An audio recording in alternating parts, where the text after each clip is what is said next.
درود پاک کے بے شمار فضائل و برکات ہیں، بہت ساری فضیلتیں، واقعات ہمیں درود پاک کے فضائل میں ملتے ہیں۔ میرے آقا اعلیٰ حضرت امام اہل سنت مولانا شاہ امام احمد رضا خان علیہ رحمت الرحمان نے اپنی فتاوی رضویہ شریف کی جلد نمبر 23 کے پیج نمبر 122 پر ایک بڑی خوبصورت یوں سمجھیے کہ واقعے کو نقل کیا کہ حضرت ابو المواہب رضی اللہ تعالی عنہ فرماتے ہیں کہ میں نے خواب میں رسول اللہ صلی اللہ تعالی علیہ وسلم کو دیکھا اور پیارے آقا علیہ الصلوۃ والسلام نے مجھ سے فرمایا کہ قیامت کے دن تم 1,00,000 بندوں کی شفاعت کرو گے۔ تو میں نے عرض کی یا رسول اللہ صلی اللہ تعالی علیہ وسلم میں کیسے اس قابل ہو گیا، اتنا بڑا مرتبہ مجھے کیوں عطا کیا گیا؟ تو نبی پاک علیہ الصلوۃ والسلام نے فرمایا اس لیے کہ تم مجھ پر درود پڑھ کر اس کا ثواب مجھے نظر کر دیتے ہو۔ یعنی اب ثواب نظر کرنے کا طریقہ کیا ہے کہ ہم درود پاک پڑھیں اور درود پاک پڑھنے کے بعد نیت کر لیں، یا تو پہلے نیت کر لیں یا بعد میں نیت کر لیں کہ یہ جو درود پاک کا مجھے ثواب ملے گا، یہ ثواب بھی میں نبی پاک کی بارگاہ میں پیش کرتا ہوں، یا اللہ اس کا ثواب بھی میرے آقا کو پہنچا دے، تو گویا اس کی پھر فضیلت جو ہے وہ اور ملٹی پلائی ہو جاتی ہے۔ تو بہرحال درود پاک کی تو کیا ہی بات ہے، جتنا پڑھیں برکت ہی برکت ہے، فائدہ ہی فائدہ ہے۔ ہم بہت سارے معاملات میں بیزی رہتے ہیں مگر درود پاک پڑھنے میں بعض اوقات چوک جاتے ہیں۔ ہم اگر اپنے پورے دن کے شیڈیول کو دیکھیں تو ہمارے پاس بہت ساری چیزوں کے لیے ٹائم ہے، مگر ہم پورے دن میں کتنی بار درود پاک پڑھتے ہیں یہ ہمیں غور کرنا ہے۔ تو بہرحال نیت کر لے کہ انشاءاللہ اب روزانہ کثرت کے ساتھ درود پاک پڑھیں گے انشاءاللہ۔ آئیے محبت کے ساتھ بآواز بلند درود پاک پڑھ لیں۔ صلو علی الحبیب صلی اللہ تعالی علی محمد صلی اللہ علیہ وسلم۔ آج انشاءاللہ جو ہمارے بیان کا موضوع ہے کہ کربلا کا انسیڈنٹ، عظیم و شان یہ واقعہ، عبرتناک واقعہ، جب بھی سنتے ہیں دل غمزدہ ہو جاتا ہے، عقلیں بھی حیران ہو جاتی ہے کہ اتنا بھی ظلم کوئی کر سکتا ہے۔ لیکن ہم نے نارملی جتنے واقعات کربلا کے سنے کہ امام حسین کی شہادت تک ہم نے سنا، مگر بعض اوقات بہت سو کو یہ نہیں پتا ہوتا کہ اس کے بعد کیا کیا ہوا۔ کربلا کا جو واقعہ ہے یا اس واقعے کے بعد ان یزیدیوں کا کیا بنا، امام حسین رضی اللہ تعالیٰ عنہ ان کے قافلے والوں کے ساتھ کیا کچھ پیش آیا، اور پھر اس پورے واقعے سے مجھے اور آپ کو لیسن اور سبق کیا ملتا ہے۔ میں نے اور آپ نے اپنی زندگی میں اس پورے واقعے کے بعد تبدیلی کیا لانی ہے، یہ آج ہمارے بیان کا ٹاپک ہے۔ امام حسین رضی اللہ تعالیٰ عنہ اور ان کے رفقا جس بے دردی کے ساتھ، جس ظلم و جفا کے ساتھ شہید کیے گئے، اس کی تو مثال ہی نہیں ملتی ہے۔ شاعر لکھتے ہیں نا، جن کو دھوکے سے کوفہ بلایا گیا، جن کو دھوکے سے کوفہ بلایا گیا، جن کے بچوں کو پیاسا رلایا گیا، جن کی گردن پہ خنجر چلایا گیا، اس حسین ابن حیدر پہ لاکھوں سلام۔ اللہ پاک امام حسین اور ان کے قافلے والوں پر کروڑوں رحمتوں کی بارش نازل فرمائے اور ان کے فیوز و برکات سے ہمیں بھی مالا مال فرمائے۔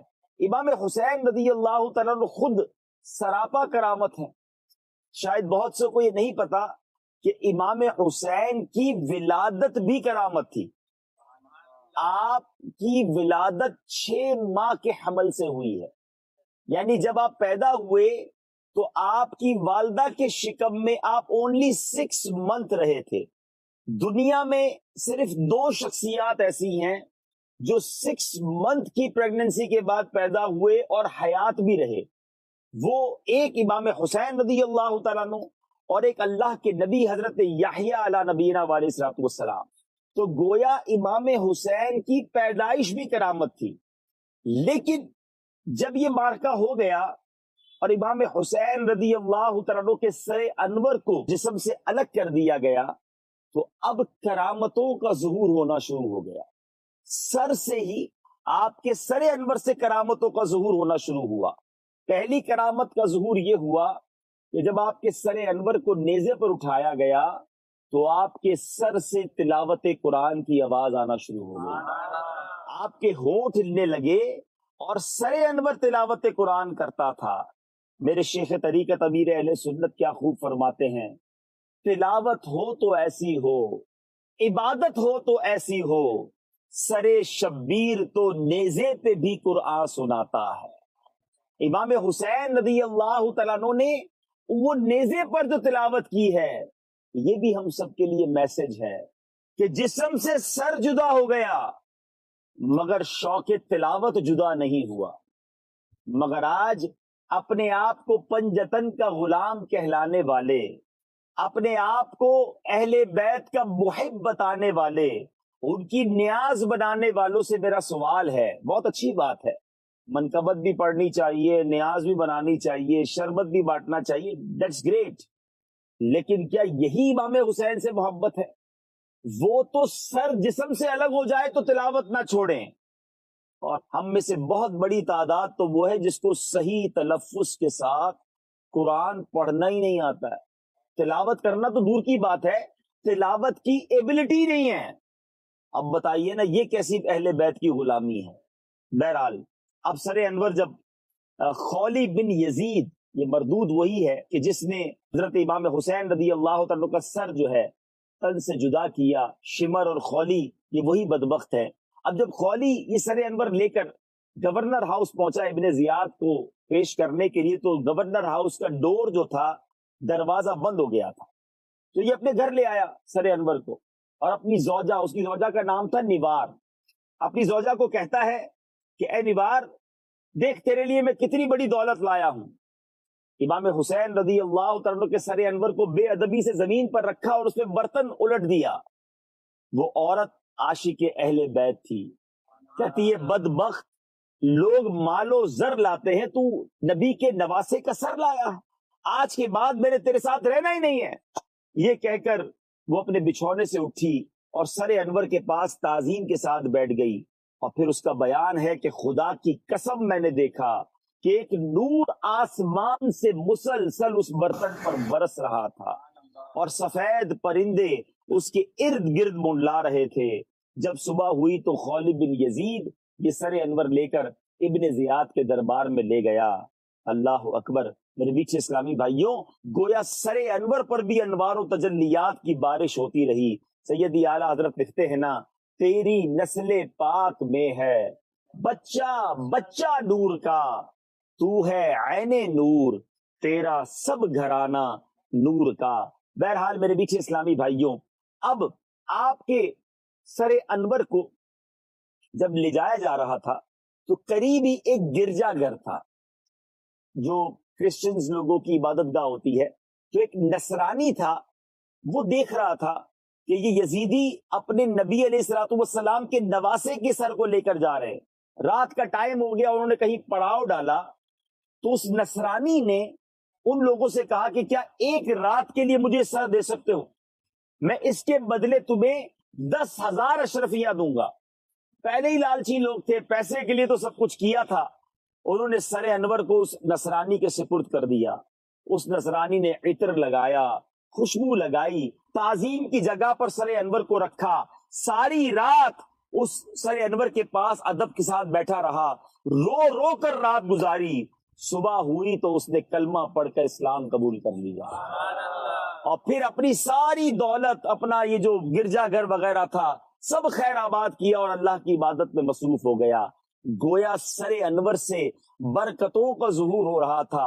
ایمان والے دیکھتے تھے یا پاکیزہ دل والے دیکھتے تھے تو ان کے دل جگمگا اٹھتے تھے، مگر جن کے دلوں پر مہر لگی تھی ان پر کوئی اثر نہ ہوتا تھا.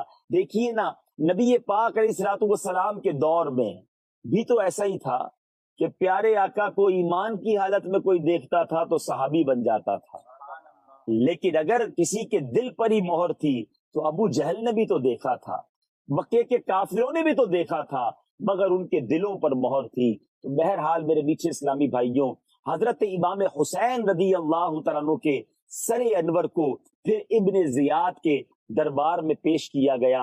اس بدبخت نے وہاں بھی بڑی بدتمیزی کی، بے ادبی کی، مگر اس کے بعد اب سوال یہ ہے، دیر از اے کوشچن، کہ اتنا بڑا ظلم یہ ہو کیسے گیا؟ کیا کوئی شخص ایسا بھی کر سکتا ہے؟ ایک کوشچن دماغ میں آتا ہے کہ یہ کلمہ پڑھنے والے بھی تھے، یہ اذان بھی دیتے تھے، یہ نماز بھی پڑھتے تھے، مگر یہ کیسے اتنا بڑا ظلم کر بیٹھے؟ اس کا جواب جو ہے وہ بڑا ہی ڈرا دینے والا ہے کہ یہ کیسے پاسبل ہے کہ کوئی کلمہ پڑھنے والا اپنے نبی کے ہی نواسے کو شہید کر دے، انہی کے خاندان کے لوگوں کو پیاسا رکھے۔ ذرا غور کریں نا، ظلم بھی کیسا تھا۔ علی اصغر رضی اللہ تعالیٰ کی تو عمر ہی 6 منتھ تھی، 6 مہینے کے بچے کے گلے پر بھی تیر چلایا گیا۔ حضرت علی اکبر رضی اللہ تعالیٰ کے بارے میں آتا ہے کہ آپ ہم شکل مصطفیٰ تھے صلی اللہ تعالیٰ علیہ وسلم، جوان ایسے کہ نبی پاک کا شبیہ نظر آتی تھی، انہیں بھی شہید کیا گیا۔ اس قدر ظلم کیسے ہو سکتا ہے؟ ریزن کیا تھا؟ تھوڑا ریزن تلاش کرتے ہیں تو ریزن یہ ملتا ہے کہ ان کو لالچ دی گئی تھی۔ یزیدیوں کو یہ کہا گیا تھا کہ تم یہ معاذ اللہ انہیں شہید کر دو یا گرفتار کر کے لے آؤ تو تمہیں گورنری دی جائے گی، تمہیں پیسے دیے جائیں گے۔ اس کا مطلب یہ ہے کہ جب لالچ آ جائے نا تو انسان وہ کچھ کر گزرتا ہے جس کے بارے میں امیجنیشن بھی نہیں کی جا سکتی ہے۔ اور نبی پاک علیہ الصلوۃ والسلام کی حدیث پاک بھی موجود ہے۔ میرے آقا علیہ الصلوۃ والسلام فرماتے ہیں کہ 2 بھوکے بھیڑیے، اب ذرا سمجھیے گا، ہنگری ولف، بکریوں کے ریوڑ پر چھوڑ دیے جائیں۔ اب بھیڑیے بھی بھوکے ہوں اور بکریاں پورا ریوڑ ہو تو کتنی چیڑ پھاڑ کریں گے؟ آقا فرماتے ہیں 2 بھوکے بھیڑیے بکریوں پر چھوڑ دیے جائیں، وہ اتنا نقصان نہیں پہنچاتے جتنا کہ مال اور مرتبے کا لالچ انسان کے دین کو پہنچاتا ہے۔ یعنی انسان کو جب مال کا لالچ ہو جائے نا، جب مرتبے کا، اقتدار کا لالچ آ جائے، پھر وہ اندھا ہو جاتا ہے، پھر وہ کچھ کر گزرتا ہے جس کے بارے میں سوچا بھی نہیں جا سکتا۔ یہ میں بات کیوں کر رہا ہوں کہ ہم یزیدیوں کی جب بھی بات کرتے ہیں ان پر لعنت ملامت کرتے ہیں، اور واقعی کرنی چاہیے، وہ بڑے گناہگار ہیں، اور ان کو تو پتہ چلے گا جب اللہ کی بارگاہ میں پیش ہوں گے جو ان کی سزا ہوگی۔ لیکن ہم اپنے بارے میں سیٹسفائی نہ ہو جائیں کہ جناب انہوں نے تو بہت بڑا ظلم کیا، ہم تو بہت ٹھیک ہے، ہم تو اچھے ہیں۔ لیکن جب لالچ آنکھوں پر آتی ہے نا، انسان پر پردہ ڈال دیتی ہے، پھر وہ کچھ کر گزرتا ہے۔ اور آج کی کچھ اگزامپلز بھی آپ کو دوں گا کہ آج کیا کچھ نہیں ہو رہا ہے لالچ میں۔ ایک اور جگہ حضرت سیدنا حسن بصری راوی ہیں، مرسلن مروی ہے، حب الدنیا رأس کل خطیئۃ، فرماتے ہیں دنیا کی محبت ہر برائی کی جڑ ہے۔ یہ پہلا لیسن آج کے بیان کا لے کے جائیے گا کہ دنیا کی محبت دل میں گھر کر گئی نا تو پھر مارے جائیں گے۔ پھر وہ غلطیاں انسان کرتا ہے کہ اس کے بارے میں بندہ سوچتا رہ جاتا ہے۔ اب آج کے دور کی ذرا بات کر لیں کہ آج کے دور میں ملاوٹ نہیں کرتے چند سکتوں کے لیے لوگ، تھوڑے پیسے ہی ہے نا، مگر ان چیزوں میں ملاوٹ کرتے ہیں جن سے بندے کی جان جا سکتی ہے۔ دوائیوں میں ملاوٹ، یہ چند سکوں کی خاطر بندہ سوچتا نہیں کہ دوائی بیمار کھا رہا ہے اور میں نے ملاوٹ کروں گا تو وہ مر جائے گا، تو کیا جواب دے گا اللہ کی بارگاہ؟ یہ لالچ ہی تو یزیدی طریقہ ہے نا۔ لوگ کہتے ہیں جناب حسینی طریقے پر زندگی گزارنی ہے، تو لالچ کرنے والا خود غور کر لے کہ میں حسینی طریقے پر لائف گزارنا ہوں یا یزیدی طریقے پر زندگی گزار۔ اب آئیے آگے، کھانے پینے کی چیزوں میں ملاوٹ۔ اچھا، اس کے بعد جب ہوس انسان پر حاوی ہوتی ہے، ایک ہے گناہ کی لالچ، دنیاوی لذتوں اور نفسانی خواہشات کی لالچ، جب اس کی ہرس آتی ہے تو انسان حیوان سے بدتر ہو جاتا ہے۔ کیا ہم نے نہیں سنا تو چھوٹے چھوٹے بچوں کے ساتھ کیسے واقعات، زبان بھی ساتھ نہیں دیتی ہے. جب ہم ایسی نیوز پڑھتے ہیں تو سمجھ آتی ہے کہ کوئی انسان نے یہ کام کیا، یہ حیوان نے کیا. مگر کبھی کبھی جب سنتے ہیں تو سر شرم سے جھک جاتا ہے کہ کلمہ پڑھنے والا بھی تھا، مسلمان بھی تھا، تو یہ کیا ہوا اس کے ساتھ؟ آنکھوں پر پردہ آیا، ایک گناہ کرنے کی لالچ ایسی اسے آ گئی. تو مجھے اور آپ کو ڈرنا ہے یزیدیوں کے اس انجام سے اور ان کے اس اقدام سے. مجھے اور آپ کو ڈرنا کیا ہے؟ اللہ سے توبہ کرنی ہے، معافی مانگنی ہے کہ مولا کبھی میری زندگی میں ایسا وقت نہ آئے کہ مجھ پر لالچ ایسا گھیرا ڈال دے کہ میں ایسا گناہ کر بیٹھوں کہ پھر اس کے بعد منہ دکھانے لائق نہ رہوں، تیرے غضب کو دعوت دینے والا نہ بن جاؤں. کیا مذہبی حلیہ اور کیا غیر مذہبی حلیہ، کسی کو بھی سیٹسفائی نہیں ہونا ہے کہ جناب بس اب میں نیک بن گیا تو اب نیک ہی رہوں گا. بڑوں بڑوں کو شیطان نے بہکایا ہے اور وہاں لا کے مارا ہے، وہاں جا کے پھنسایا ہے. بندہ سوچے تو اس کی عقل حیران ہو جاتی ہے. صرف ایک ایگزامپل دوں گا، ورنہ ایگزامپلس تو بہت ساری ہیں. بلم بن باعورہ یہ وہ شخص تھا جس کو اسم اعظم کا علم تھا. یہ زمین پر کھڑے ہو کر لوح محفوظ کو دیکھ لیا کرتا تھا اور یہ دعا کرتا، ہر دعا قبول ہوتی، مستجاب الدعوات تھا. اس کے ساتھ کیا ہوا؟ پیسوں کا لالچ دے کر بنی اسرائیل کے لوگ آئے. دیٹ از گریڈ، یہ ہے لالچ. سمجھو اس بات کو، یہ انسان کو بڑے بڑے نیک پارسا آدمی کو برباد کر دیتی ہے، اور جو پہلے ہی لالچ میں مبتلا ہے اس کو تو نہ جانے کیا حال ہوتا ہوگا.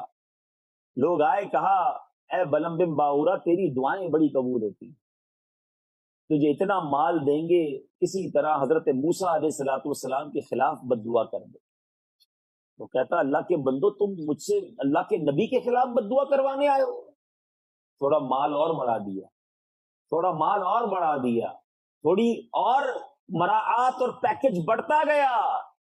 آخر کار پردہ آتا گیا. اس بدبخت نے ہاتھ اٹھائے، سمجھا میں خدا کے نبی کے خلاف بد دعا کروں گا اور کامیاب ہوں گا.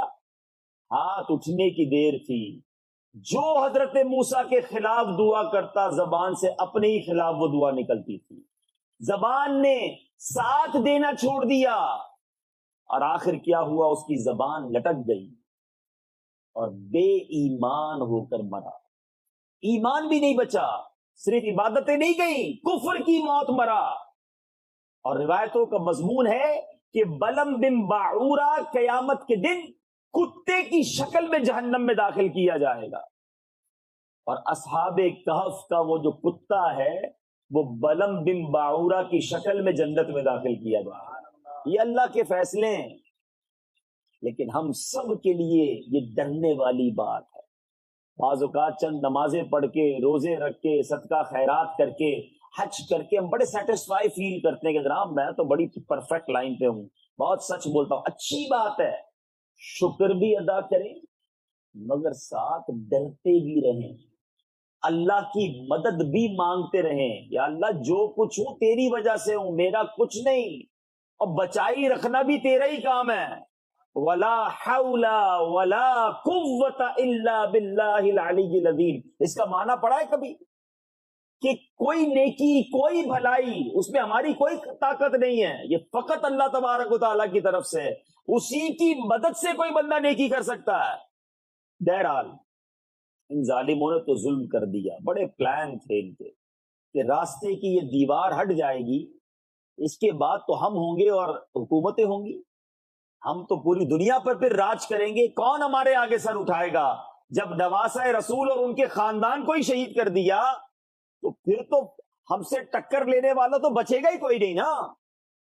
مگر مدعی لاکھ برا چاہے تو کیا ہوتا ہے؟ وہی ہوتا ہے جو منظور خدا ہوتا ہے، تو سزا ملنی ہے انہیں. بہرحال یزید سب سے بڑا مجرم،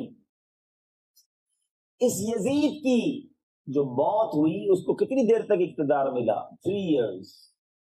3 سال کے بعد اس کو 39 years کی ایج میں اسی کی کسی محبوبہ نے ویرانے میں ہلاک کر دیا، اور اتنے دن تک اس کی لاش وہاں رہی کہ کیڑے کھاتے رہے، کسی کو پتہ ہی نہیں چلے کہ یزید گیا کدھر ہے۔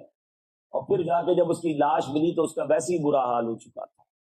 ابن زیاد یہ یزید کے بعد سب سے بڑا مجرم یہ تھا جو کوفہ کا گورنر تھا۔ اس کے ساتھ کیا ہوا کہ اس کو بھی اور اس کے ساتھ ہزاروں کوفیوں کو مختار ثقفی نے آرڈر دیا کہ جتنے لوگ امام حسین رضی اللہ تعالیٰ کے قتل میں اور ان کی شہادت میں شریک تھے سب کو ہلاک کیا جائے۔ کسی کے ہاتھ پیر کاٹے گئے، کسی کا گلا کاٹا گیا، اور ان سب کو مار دیا گیا۔ ابن زیاد کے ساتھ تو ایسا ہوا، ذرا سوچئے، ٹھیک 6 سال بعد 10 محرم الحرام ہی کو وہی دن تھا، اس کو ذلت کے ساتھ مارا گیا اور اس کا سر کاٹ کر پھر کوفہ کے اسی محل میں لایا گیا جہاں امام حسین کا سر انور لایا گیا تھا، وہیں لایا گیا۔ امام حسین کے سر پر انوار و تجلیات کی بارش ہو رہی تھی، اور جب کوفہ کے صدارتی محل میں ابن زیاد کا سر لایا گیا تو شور مچ گیا کہ دیکھو کیا آیا ہے، کیا آیا ہے، اور دیکھا تو ایک بہت بڑا سانپ آیا جو کبھی ابن زیاد کے نتنے میں داخل ہوتا، کبھی اس کی آنکھوں میں، کبھی اس کے چہرے میں، اور اس شخص کو اس ذلت کے ساتھ موت ملی۔ تو بتانا مقصود یہ ہے کہ ظالم کا انجام ہمیشہ برا ہوتا ہے۔ ظالم سمجھتا ہے میرا کوئی کچھ بگاڑ نہیں سکتا، میرے پاس بڑا پاور ہے۔ 22,000 لوگ تھے نا اس کے پاس، تو سامنے تو 72 کا قافلہ تھا۔ ذرا سوچو کہ ظالم بظاہر جیت بھی جائے تو بھی ہار اسی کا مقدر بنتی ہے۔ یہاں بھی ایک میسج دینا چاہوں گا، جب انسان کے ساتھ مقام ہوتا ہے تو ساتھ ساتھ شیطان اس کے دل میں تکبر بھی ڈال دیتا ہے، اس کو یہ زوم ڈال دیتا ہے کہ تیرا کوئی کچھ بگاڑ نہیں سکتا، یہ چھوٹے آدمی ہوتے ہیں، غریب لوگ، تیرا کیا بگاڑیں گے، جو کرنا ہے کر لو۔ لوگوں کے ساتھ جب گارڈز ہوں، دوست یار ہوں، کوئی عہدہ ساتھ لگا ہوا ہو تو وہ کہتے ہیں میرا کوئی کچھ نہیں بگاڑ سکتا۔ یاد رکھیے گا، غریب آدمی آپ کا بگاڑ کچھ نہیں سکے گا، مظلوم شاید آپ تک پہنچ بھی نہیں سکے گا، مگر اس کے پاس ایک ایسی چیز ہے کہ جب وہ دل سے پکارتا ہے نا تو وہ عرش تک جاتی ہے، اور مظلوم کے ساتھ اللہ ہو جاتا ہے، اور جب اللہ ہو جائے پھر ظالم کا انجام بہت برا ہوتا ہے، پھر ایسا بدلہ لیا جاتا ہے اللہ کی قدرت کی طرف سے، پھر ظالم کو سر چھپانے کے لیے جگہ نہیں ملتی، جب وہاں سے رسی کھینچی جاتی ہے نا پھر سب کچھ برباد ہو جاتا ہے۔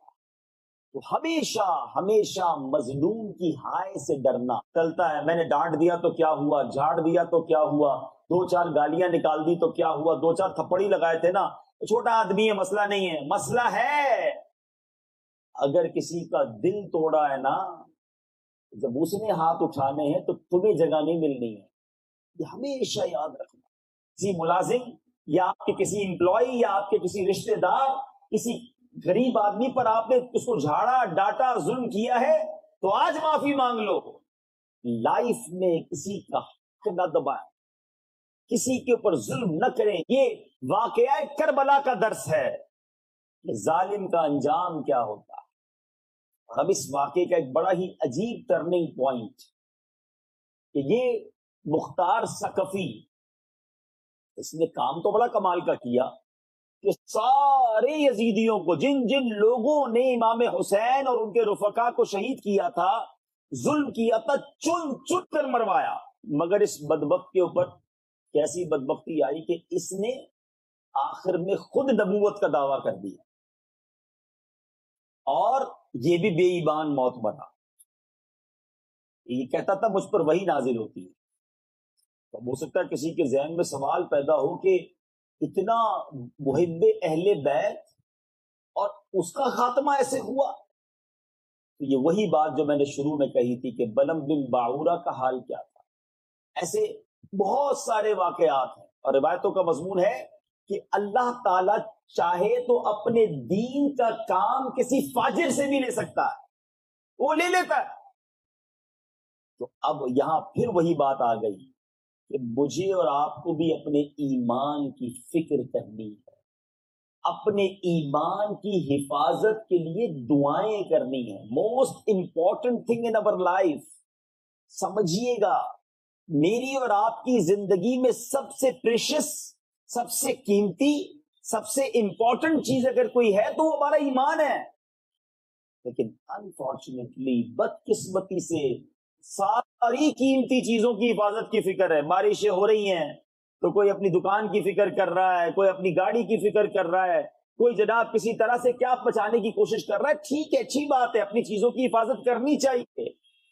لیکن ہم میں سے کون ہے جس نے آج پورے دن میں یا پورے ہفتے میں اللہ سے یہ دعا کی ہو, یا اللہ میرا ایمان بچائی رکھی ہو, میرا ایمان کہیں مجھ سے نہ چھن جائے. اصل میں بعض لوگوں کا یہ ذہن بن گیا ہے کہ ایمان بس ایک بار مل گیا اب تو ٹھیک ہے, مسلمان ہوں تو اب مسلمان ہی مروں گا نا. اللہ کرے ایسا ہی ہو جائے. ایک حدیث تو آپ سب کو یاد ہوگی, انما الاعمال بالنیات. ٹھیک ہے نا, ایک حدیث تو بڑی مشہور ہے کہ اعمال کا دار و مدار نیتوں پر. ایک اور حدیث پاک ہے, انما الاعمال بالخواتیم, کہ اعمال کا دار و مدار خاتموں پر ہے. خاتمہ ایمان والا نہیں ہے. جتنے روزے رکھے, جتنی نمازیں پڑھی, جتنے سجدے کیے, جتنے صدقے کیے, سب ختم, demolish, finish, null and void. اگر کوئی شخص بغیر ایمان کے دنیا سے جاتا ہے, اس کا کوئی عمل اس کے کام نہیں آئے گا. اس کا مطلب یہ ہوا کہ ایمان پر مرنا یہ بہت ضروری ہے. ایمان بچا کے رکھنا ہے. تیرے صدقے میں آقا سارے جہاں کو دین ملا, مگر نبی پاک کی دعا کیا ہے, یا مقلب القلوب ثبت قلبی علی دینک. اے دلوں کو پھیرنے والے, میرے دل کو اپنے دین پر ثابت قدمی عطا فرما. یہ نبی پاک کا انداز ہے. اور ہم غلامان مصطفیٰ گناہگار, ہم میں سے کس کو فکر ہے کہ ایمان کے لیے ہم کبھی دعا کریں؟ خدا را اس کی فکر کریں. مسلمان بھی دائرہ اسلام سے خارج ہو سکتا ہے. یہ ہے مجھے اور آپ کو سمجھنے والی بات. اب سوال یہ پیدا ہوتا ہے کہ مسلمان کیسے دائرہ اسلام سے خارج ہو جائے گا؟ ہاں, یہ سمجھنا ضروری ہے. اس کے لیے دو تین چیزیں. ایک تو یہ ہے کہ گناہ کی کثرت. جو شخص کنٹینیو گناہ کرتا ہے نا, مسلسل اللہ کی نافرمانی کرتا ہے. روایتوں کا مضمون ہے, جب بندہ ایک گناہ کرتا ہے اس کے دل پر ایک بلیک ڈاٹ لگا دیا جاتا ہے. اتنے گناہ کر لیتا ہے انسان کہ پورا دل ہی سیاہ ہو جاتا ہے. اب اس پر کوئی ہدایت کی بات اثر نہیں کرتی. ایسے کئی لوگ ہوتے ہیں جن سے آپ اللہ رسول کی بات کرو مذاق اڑانا شروع کر دیں گے, نماز کی بات کرو بات ہی نہیں سنیں گے, دل بالکل سیاہ ہو چکا ہوتا ہے. تو گناہ کی کثرت یہ ایک سبب ہے ایمان کے چھن جانے کا. سیکنڈ ریزن جو بڑا تیزی سے پھیل رہا ہے وہ ہے زبان کی بد احتیاطی. پچھلے 1400 سالوں میں اس موضوع پر اتنی وضاحت کے ساتھ اردو زبان میں ایسی کوئی کتاب نہیں لکھی گئی ہے, اور اس کا نام ہے کفریہ کلمات کے بارے میں سوال و جواب. پلیز ایک بار پڑھ کر تو دیکھیں آپ اس کتاب کو, آپ کو اندازہ ہوگا کہ ہم باتوں باتوں میں کیا کیا کہہ جاتے ہیں. اوپر اللہ نیچے تم. اللہ تبارک و تعالیٰ کو اوپر والا کہنا کفر ہے. ہم تو بچوں کو بھی سکھاتے بیٹا اللہ کہاں ہے, وہ بچے بھی اشارہ کر رہے ہوتے ہیں. علم ہی نہیں ہے نا, اللہ کے لیے سمت مکان ماننا یہ کفر ہے. لیکن سیکھا کس نے, معلوم کس نے کیا؟ یہ میں نے آپ کو صرف ایک چھوٹی سی مثال دی ہے. تو خدا را اپنے ایمان کی فکر کیجئے. ایمان کے بغیر کچھ نہیں ہے. ایمان نہیں تو کچھ بھی نہیں. بعض اوقات انسان ایمان سے بھی جاتا ہے, اس کا نکاح بھی ٹوٹ جاتا ہے اور اسے معلوم ہی نہیں ہوتا.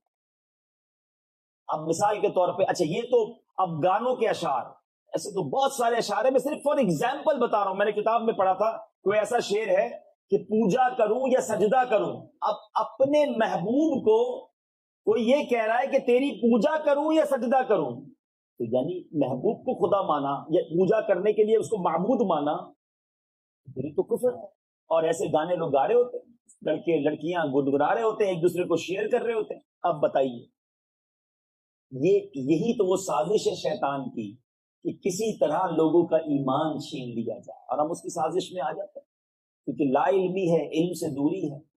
اچھا یہ تو ہو گئی یہ باتیں. اچھا اب انسان ایک کیفیت میں آتا ہے، کسی کے ساتھ کوئی واقعہ ہو جائے، اللہ معاف کرے کسی کے گھر میں جوان موت ہو گئی، ایکسیڈنٹ ہو گیا، یاد رکھیے مومن کا امتحان ہے نا.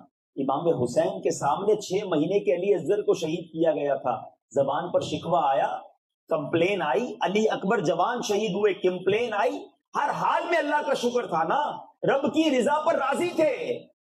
ادھر میت ہو جائے تو کتنے کفریہ کلمات زبان پر آتے ہیں لوگوں کے. اللہ کو میرا ہی گھر نظر آیا تھا، میرا ہی جوان بیٹا ملا تھا، اللہ سنتا ہی نہیں ہے میری، استغفر اللہ. یہ سارے کفریہ کلمات ہیں. اللہ کو ظالم کہنا، اللہ کو نہ سننے والا سمجھنا. لیکن یہ تو میں نے چھوٹی چھوٹی باتیں کی ہیں، اگر آپ اس کی ڈیٹیل میں جائیں اور یہ کتاب آپ پڑھیں گے تو آپ کو اندازہ ہوگا کہ اس کیفیت میں. دیکھیں گھر میں حادثہ ہوا، تکلیف ہے، مگر اس حادثے کی وجہ سے ایمان ہی چلا گیا، یہ تو بہت بڑی تکلیف ہو گئی نا، بہت بڑی مصیبت آ گئی. تو پلیز چاہے خوشی ہو چاہے غم، ہم خوشی میں بھی ایک باؤنڈری کے اندر رہیں. سیلیبریٹ کرنے کا اسلام میں منع نہیں ہے، ہم اپنی خوشیوں کو انجوائے کریں، کوئی منع نہیں ہے، مگر ایک باؤنڈری ہے نا. ہمارا حال تو ایسا ہے کہ خوشی میں بھی رب کو ناراض کرتے ہیں اور غم میں بھی رب کو ناراض کرتے ہیں. ہمیں اہل بیت کی غلامی مل جائے، یقین کریں گے غلامی مل گئی. شاعر کہتا ہے نا، اس گھرانے کا جب سے میں نوکر ہوا، اس گھرانے کا جب سے میں نوکر ہوا، سب سے اچھی میری نوکری ہوئی. تو ہمیں اہل بیت کی اس غلامی کو تھامنا ہے اور اپنی زندگی کے اندر یہ ہمیں تبدیلی لانی. ٹائم لگتا ہے. یاد رکھیے میں نے بھی جو ایمان کی حفاظت کی بات کی تھی نا، حدیث کا مضمون ہے کہ دوست کے دین پر ہوتا ہے. پہلے میں اور آپ یہ دیکھیں کہ ہمارے دوست کون ہیں. اگر دوست ایمان والے ہیں، دوست واقعی سچے مسلمان ہیں، تو پھر تو ان کی آپ کو ریفلیکشن ملے گی. لیکن آج بہت سارے لوگوں نے دوست وہ بنائے ہوئے کہ جو ہمیں دین سے دور کر دیتے ہیں، جو ہمیں گناہوں کی طرف لے جاتے ہیں. ہم نماز پڑھے تو مذاق اڑاتے ہیں، مولوی ہو گیا تجھے کیا ہو گیا بھائی، بس ٹھیک ہے جمعے کو پڑھ لیتا ہے کافی ہے. ایسا دوست بنا کر آپ کیسے نیک بن سکتے ہیں؟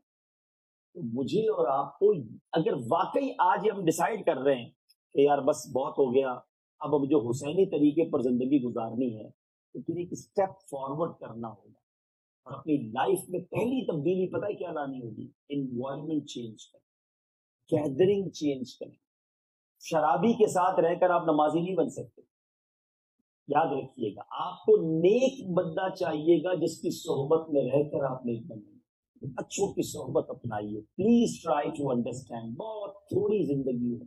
کتنے لوگ چلے گئے دنیا سے، چھوٹی چھوٹی بات پہ ہم سنتے کہ اتنے لوگوں کا انتقال ہو گیا. ہم سمجھتے دوسرے مر رہے، میں بھی مر سکتا ہوں جناب. کل کوئی یہ بات کر رہا ہوگا، یار ہمارے ساتھ ہی تھا فلاں بندہ، ہم ساتھ کھانا کھایا تھا اور رات وہ قبر میں چلا گیا. ایسے ہی ہمارے ساتھ ہوگا. کبھی بھی اچانک چلے جائیں گے، تیاری کر لو جانے کی. کبھی بھی بلاوا آ سکتا ہے. جب کبھی بھی بلاوا آ سکتا ہو نا، تو تیاری کر کے رکھنی چاہیے. جس بندے کا ٹریول کی ڈیٹ ڈیسائیڈ نہ ہو مگر اسے پتا ہے کبھی بھی ٹریول ہو سکتا ہے، تو بیگ ریڈی رکھتا ہے، پاسپورٹ ریڈی رکھتا ہے کہ یار اچانک بھی جانا پڑ جائے، فلاں جگہ کام اٹکا ہوا ہے. بالکل ایسا ہی ہے، ہم سب کے ہاتھ میں بورڈنگ کارڈ آ چکا ہے. We have to fly. کبھی بھی فلائٹ اناؤنس ہو جائے گی کہ جناب آج آپ کی باری ہے، اور یہ آج بھی ہو سکتی ہے. لیکن پرابلم یہی ہے، ہم دوسروں کی میتیں اٹھتے دیکھتے ہیں، اپنے بارے میں سوچتے ہیں. تو آج بس ڈیسائیڈ کر کے جائیں. بہت ہو گیا، بہت نمازیں قضا کر لی، بہت لوگوں نے بہت سارے گناہ کر لیے. بس اب زندگی گزارنی ہے تو امام حسین کے نقش قدم پر، اہل بیت کے نقش قدم پر گزارنی ہے. میں بھی نیت کروں اور آپ بھی نیت کر لیں کہ آج کے بعد ہماری کوئی نماز قضا نہیں ہوگی.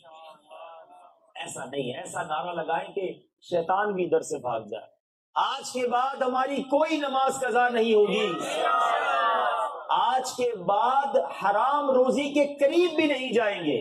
امام حسین کے نیزے پر تلاوت قرآن کے بارے میں سنا ہے، نیت کرو آج کے بعد روزانہ تلاوت قرآن